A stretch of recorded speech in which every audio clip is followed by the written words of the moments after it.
Solo levelling. तो चलिए जानते हैं इसकी कहानी को बिना किसी देरी के एपिसोड नंबर 1 के साथ। एपिसोड की शुरुआत में हमें बताया जाता है कि करीब 10 साल पहले इस दुनिया में अचानक ही कुछ पोर्टल्स खुलना शुरू हो गए। इन पोर्टल्स में कुछ मॉन्स्टर्स और जादुई राक्षस रहते हैं जिन पर आम इंसानी हथियारों का कोई असर नहीं होता। सिर्फ वही लोग इनसे लड़ सकते हैं जिनकी जादुई शक्ति जाग गई हो। ऐसे लोगों को हंटर्स कहा जाता है। इन हंटर्स को उनकी मैजिकल पावर्स के हिसाब से रैंक्स मिलती हैं, जैसे ABCD। सबसे शक्तिशाली हंटर्स S रैंक के होते हैं और सबसे कमजोर E रैंक में। लेकिन एक बार जादुई शक्ति जागने के बाद हंटर्स उसे और ज्यादा डेवलप नहीं कर सकते। हमें 3 साल पहले का एक फ्लैशबैक दिखाया जाता है जिसमें एक आइलैंड पर कुछ हंटर्स एंट जैसे मॉन्स्टर्स से लड़ रहे थे, लेकिन एंट्स इन हंटर्स पर भारी पड़ रही थी। इनमें एक हंटर्स मर ही गया था, लेकिन तभी यहाँ पर 3 S रैंक के हंटर्स आ जाते हैं और आसानी से इन एंट्स से लड़ने लगते हैं। ब्यूंग नाम का आदमी हीलिंग मैजिक का यूज कर घायल हंटर्स को ठीक करने की कोशिश करता है। तभी यहाँ पर एक व्हाइट एंट आ जाता है जिसे ये लोग इन मॉन्स्टर्स का लीडर समझते हैं, क्योंकि ये रेड एंट्स के मुकाबले ज्यादा पावरफुल है और ये दोनों मिलकर उसे आराम से मार देते हैं। तभी यहाँ पर और भी ज्यादा व्हाइट एंट्स आने लगती हैं और S रैंक के हंटर्स उनसे भी लड़ने को तैयार थे।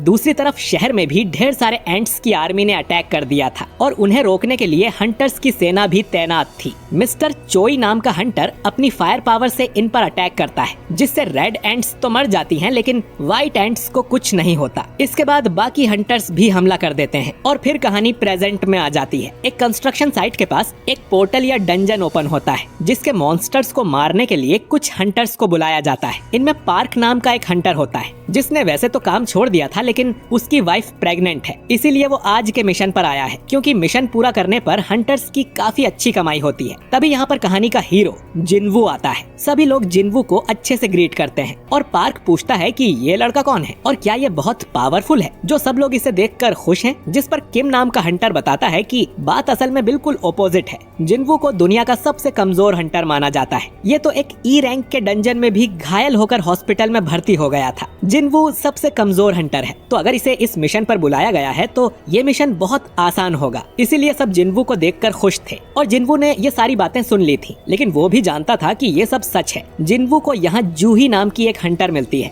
जिसके साथ वो पहले भी मिशंस पर जा चुका है। जूही एक हीलर है और वो सच में जिनवू की केयर करती है। जिनवू उसे बताता है कि पिछले E रैंक मिशन में वो अकेला बुरी तरह घायल हो गया था और उनकी टीम में कोई हीलर भी नहीं था, क्योंकि उसके अलावा बाकी सब हाई रैंक हंटर्स थे, तो उन्हें हीलर की जरूरत ही नहीं थी। जो सुन जूही को बुरा लगता है। इसके बाद डंजन में जाने का समय हो जाता है। सॉन्ग नाम का हंटर खुद को इस मिशन का कैप्टन बताता है, क्योंकि यहाँ मौजूद सभी लोगों में वो सबसे हाई रैंक का है। इसके बाद सभी एक एक करके पोर्टल के अंदर जाने लगते हैं। जिनवू अपना हथियार निकालता है जो कि एक छोटा सा चाकू था। जिनवू काफी गरीब है तो वो इससे महंगा हथियार नहीं खरीद सकता। इसके बाद जिनवू भी पोर्टल में एंटर कर लेता है। दूसरी तरफ हम हंटर एसोसिएशन के प्रेसिडेंट गो को देखते हैं, जो कि गवर्नमेंट के साथ एक मीटिंग करके आया था। गवर्नमेंट चाहती थी कि डंजन से मिलने वाले क्रिस्टल्स उन्हें दे दिए जाएं। असल में उन मॉन्स्टर्स को मारने पर कुछ क्रिस्टल्स मिलते हैं जिन्हें मैजिक जेम्स कहा जाता है और हंटर्स इनको ही बेचकर पैसे कमाते हैं। इधर जिनवू ने एक मॉन्स्टर को मार दिया था जिससे उसे एक मैजिक जेम मिल जाता है, पर तभी एक दूसरा मॉन्स्टर जिनवू पर हमला कर देता है। जिनवू उसे मारने की कोशिश करता है, लेकिन उसका चाकू कमजोर होने की वजह से टूट जाता है। फिर वो मॉन्स्टर सीधा जिनवू के अंदर तलवार घुसा देता है, लेकिन तभी पार्क यहाँ आके उस मॉन्स्टर को मार देता है। जिनवू बुरी तरह से घायल हो गया था और जूही उसके पास आकर उसे हील करने लगती है। जिनवू देखता है कि बाकी हंटर्स बड़ी आसानी से इन मॉन्स्टर्स को मार रहे थे। अब हाई रैंक मॉन्स्टर्स को मारने से और भी ज्यादा कीमती जेम्स मिलते हैं, जिनसे ये लोग और पावरफुल हथियार बनाते हैं ताकि और भी ताकतवर मॉन्स्टर्स को मारा जा सके। हालांकि डंजन में खुदाई करने से माना क्रिस्टल्स भी मिलते हैं, लेकिन वो मैजिक जेम्स जितने पावरफुल नहीं होते।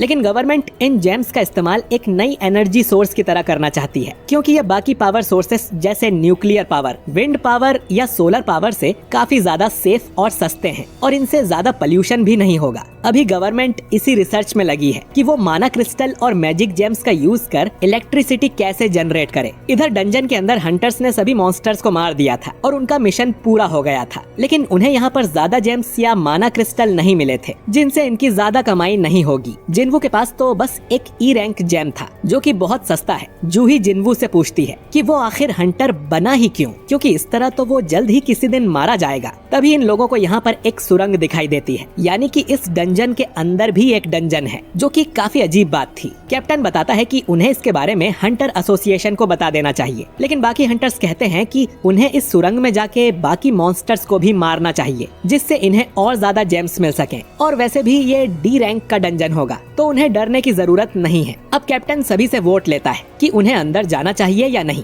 आधे लोग इसके लिए हाँ करते हैं, जिससे वोट टाई हो जाता है। अब सिर्फ जिन्वू का वोट ही बचा था। जिन्वू के फादर लापता थे और उसकी फैमिली में कमाने वाला वो अकेला है। उसकी माँ हमेशा बीमार रहती है और उसकी बहन को कॉलेज जाना है। इन सब चीजों के लिए ही जिन्वू इतना जानलेवा काम करता है और वो भी सुरंग में जाने के लिए हाँ कर देता है। हंटर्स एसोसिएशन में भर्ती होने के लिए पहले इन्हें एक टेस्ट देना होता है, जिससे इनकी मैजिकल पावर्स के बारे में पता चलता है और फिर उसी के हिसाब से इन हंटर्स को रैंक दी जाती है। फिर अलग अलग कंपनीज इन हंटर्स को हायर करती हैं। इन कंपनीज को गिल्ड कहा जाता है। मिस्टर चोई भी हंटर्स गिल्ड का मास्टर है और वो अपने आदमी से कहता है कि टैलेंट्स देखकर ही वो हंटर्स को हायर करें, चाहे उनका एज या जेंडर कुछ भी हो। उनके गिल्ड में चाहीन नाम की एक हंटर बहुत ही ज्यादा टैलेंटेड है। इसके बाद हम देखते हैं कि दो चोर एक लड़की का पर्स चुरा के भाग रहे थे। अचानक ही उनके सामने एक लड़की आ जाती है, जो और कोई नहीं बल्कि चाहीन थी और ये एक एस रैंक की हंटर है। चाहीन हवा में उछलकर उन चोरों से वो पर्स छीन लेती है और चोरों का एक्सीडेंट हो जाता है। चाहीन काफी सुंदर और फेमस थी। जल्द ही उसके आसपास लोगों की भीड़ जमा हो जाती है और सभी उसकी तारीफ करने लगते हैं। इससे चाहीन काफी शर्मा जाती है और वहाँ से उछलते हुए चली जाती है। शायद चाहीन की पावर्स यही थी कि वो काफी ऊंचाई तक कूद सकती है। खैर, इधर हंटर्स गुफा में चलते जा रहे थे। जिन्वू जूही से माफी मांगता है क्योंकि उसकी वजह से जूही को भी अंदर आना पड़ा। जूही उसे काफी डांट लगाती है क्योंकि अभी वो मरते मरते बचा है और फिर भी उसने एक और डंजन में जाने के लिए हाँ कर दी। अगर टीम में कोई हीलर ना हो तो जिन्वू का जिंदा बचना नामुमकिन है। जिन्वू जूही से माफी मांगता है तो जूही कहती है कि वो माफी के लिए उसे डिनर डेट पर ले जा सकता है। जो सुन जिन्वू थोड़ा शर्मा जाता है। सुरंग के आखिर में इन्हें एक बड़ा सा दरवाजा मिलता है, जिसे खोलकर ये लोग अंदर जाने लगते हैं। इधर प्रेसिडेंट गो नए भर्ती हुए हंटर्स को बताते हैं कि 10 सालों के बाद भी इन्हें पोर्टल्स के बारे में ज्यादा कुछ नहीं पता है। कोई नहीं जानता कि डंजन में कब क्या हो जाए और हंटर बनना एक काफी रिस्की काम है। भले ही ये कितने मिशंस भी कंप्लीट कर लें,